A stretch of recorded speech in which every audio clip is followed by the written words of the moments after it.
welcome back to the Inside Chudleigh House School podcast.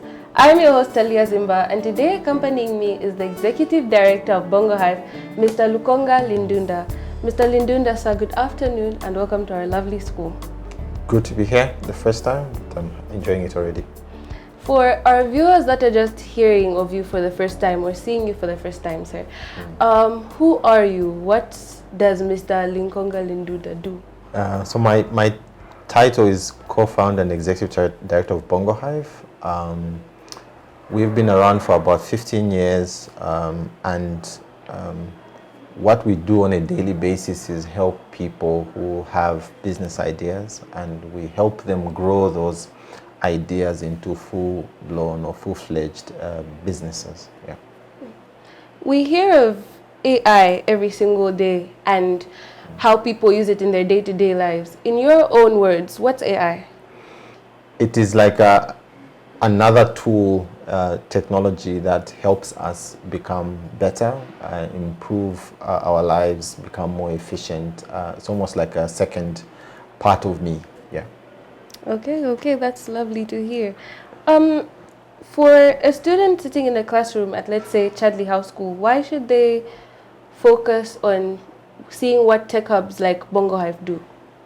So when you're within an institution like this, right, as a student, it's always easy to focus on eating in the morning, coming to school, passing your exams, and hopefully leaving the school to go and study again, right? Mm-hmm. But there are so many things that are happening in the world right now. If I remember my own story, back in the day, we didn't have access to so much information. I remember I used to watch like ZNBC only. It was only ZNBC one channel. And the fact that I was so inspired by what I would watch even on ZNBC that I ended up studying technology or IT. For young people like you have access to so much information, right? Within the school and outside the school and devices. And places like BongoHive go a step further and actually bring people together, right? So yes, you can do so many things using your device and WhatsApp and Instagram, but places like BongoHive go a step further because what they bring together like-minded individuals. So people who are interested in the next big thing, in starting business ideas, in exploring new ideas. And so because you are surrounded and in a place with other like-minded people, the chances of you starting the next big thing become so much higher. Students should just be inquisitive enough to not just stay online, but go and actually meet interesting people, and hopefully, you can start something amazing together. Yeah. I hope you heard him, guys. You've seen thousands of tech startups in Zambia, and in the last year, have you seen any change? Are Zambian entrepreneurs actually using AI, or is it just a buzzword for us? I think it's both. What's always interesting about new technology is that there are always people that will find it exciting and not do anything with it.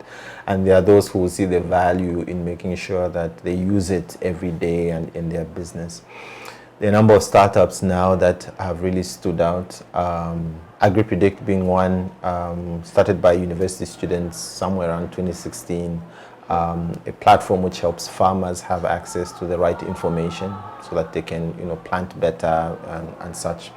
They're in India right now exhibiting at India AI Summit, which is one of the largest tech conferences at the moment.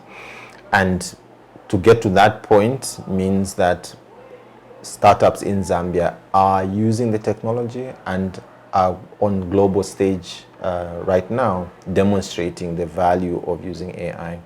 Dawa Health is another one. They are using AI in maternal health, so helping pregnant women have access to better information as well, so they can make better decisions.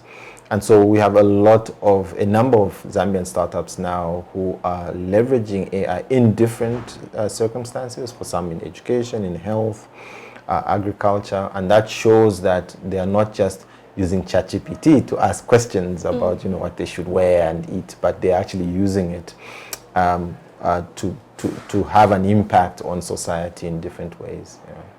It's very reassuring to hear that Zambia is entering the digital age and starting to do things using things like AI slowly.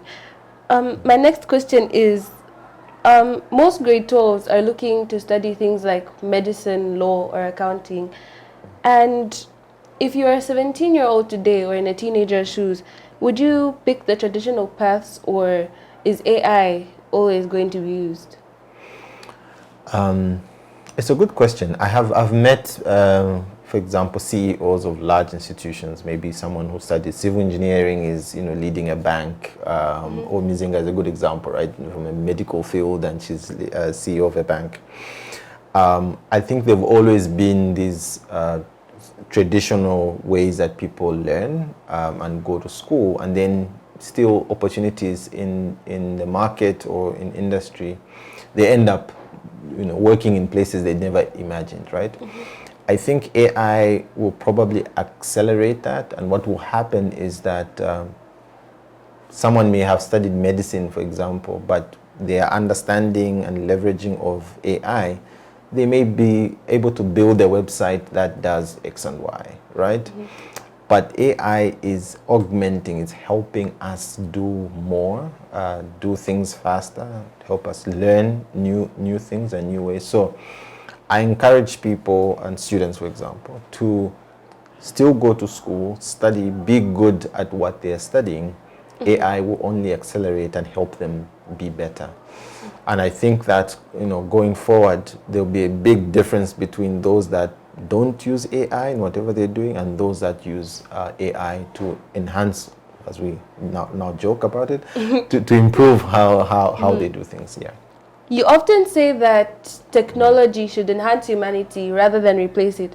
So could you give an example of a job that does way better with AI rather than without it? Yes. So when I was starting my professional journey, I had the opportunity to work in rural areas and help teachers use technology. And in some cases across the country, you'll find some schools, for example, have a teacher who maybe didn't even finish high school, right? But they're the only person that went to school in that whole village, right? And you can imagine giving that kind of person a tool, an AI tool that can answer questions like an expert teacher, can only enhance the learning experience for the students. It's the same thing even in the medical field, where sometimes you're in the middle of nowhere and there are not enough nurses and such. Using an AI tool can give you access to the information that could hopefully save a life. Yeah. That's fantastic. And if a student isn't a quote-unquote math person or a coder, are they left behind in the AI era? Yes and no. I think that, technology in itself is an enabler and it helped all of us to become better at what we do. I remember a time, even though it was maybe before me, when people would go to school to study being a typist, right? So you go to a room, give someone what you've written down using a pen, and then they will type it on typewriter and give it back to you. And over time, what have we discovered, right? That we can all type, right? You don't need to go to school. You don't even need to go do a course. You're born with these things and you learn. And I think with time, that's what's going to happen, even as we use more of the AI tools, is we will not need to understand deeply, for example, how to build a website. For some people, they do have to do that. But you could wake up today and say, okay, I've got an idea for a website, and you ask an AI tool, and it will create a website for you. I think that those that are experts at certain things like, web development and such, will be useful for certain things, maybe building complex systems where you need to really understand what's going on. But this is information now that's available to everyone. Everyone now can easily become an expert at anything because they're asking an AI tool. Yes, in some cases that information may be wrong. Some of these AI tools don't work perfectly. But I think that you do not need to now become an expert at one thing for you to feel confident enough to use the AI tool. So you don't need to become a coder right now. I think you need to really know how to give instructions to an AI tool to get what you want. That's very reassuring for those of us who aren't very strong in subjects that have to do with calculations and coding. Yeah. What's one tool or habit that you'd encourage us to start building now before we go to a workplace in, let's say, the year 2030? I think you must always remain inquisitive. I joke about how I destroyed my dad's watches. I think it was 2 or 3 of them when I was really young, right? Because I was just curious about, like, why does that thing keep going around in a circle, like, and it does it every time, right? And I remember when my mom brought home a computer, and I was, I think, in grade 7, 8, somewhere there, 8, 9. First time seeing a computer, and I asked myself, what is inside that thing, right? And I started breaking it apart. I started installing software. It was back in the day. There was actually something called Windows 95, right?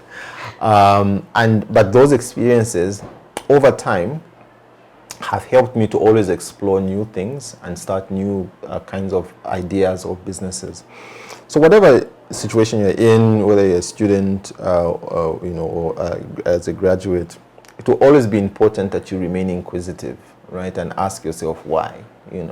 Don't let anyone tell you, okay, it just works, but ask yourself, why does it work a particular way? And I think if you harness that skill, that inquisitiveness, you will always succeed. And I'll give you one example. Earlier in the week, right, we were with primary school students at BongoHive. They came to visit us and learn. And they were asking me all sorts of questions, oh, are you the boss? Do you fire people? How much do you earn? 3 questions in 1 minute, and I've worked with high school students and university graduates and professionals. And one of the things I always notice, which worries me, is that people just stop being inquisitive as they grow up in life. They just begin to accept, like, oh, this is who I am, this is how life is. But if you can maintain that level of inquisitiveness over time in your life, I think those are the people that truly change the world. And we now talk about them, Einstein or whoever. Those are the people who kept questioning and asking themselves, no, but why? Why does it work this way? And so that's the one thing that I would encourage students to still maintain. Yeah. Viewers, I hope you paid attention to the points he gave. And my final question for you is Zambia going to continue being a consumer of AI, or the next big AI creator sitting in Zambian high schools right now? They are here, right?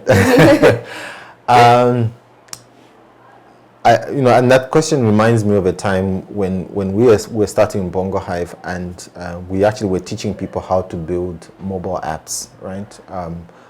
In 2010, 2011, a lot of people didn't even know what Android was, right? And we found ourselves teaching people how to build mobile apps, to the extent that some Zambians actually went onto the Google Play Store for some of the apps and were commenting, Zambians can now build apps, right? That was like 14, 15 years ago. And now people just do it without, thinking too much about the possibilities. We're at a point now where AI, America and China are like doing so well in creating these AI tools. And we are not just asking the question, can Zambians do it? But we are also training and helping Zambians to be able to do almost the same things like what Americans and Chinese are doing.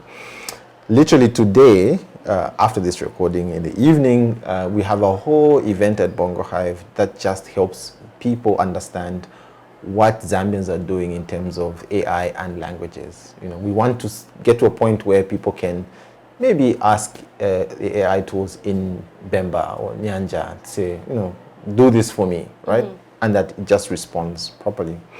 And so a lot of us are helping other people try to figure out how can Zambians be the ones creating the tools themselves. And I think so far we're making progress, but I always want more people to be able to do it. So, and I expect that young people, even in Chudleigh, for example, and other schools, also begin to experiment with these technologies going forward. Yeah.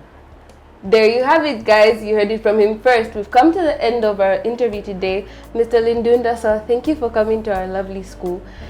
For our viewers, I hope you enjoyed the interview, and you can find Chudleigh House Cook located on plot 1128-9 Mulombe Street, or you can contact us on Facebook, Instagram and WhatsApp, or you can simply type in www.chudleighhousefood.com on any search engine. Thank you. Catch you on the flip side.